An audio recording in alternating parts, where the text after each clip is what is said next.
Hüseynəli 13 yaşın mübarək. Gülüşün həmişə olsun ürəklərə tək. Uşaqlıq illərin ən gözəl çağıdır.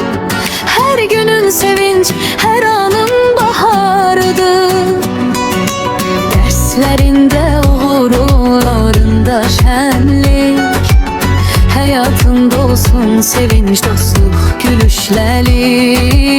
Arzuların böyük, yolların açıq, gələcəyin parlaq, bəxtin işıqlı.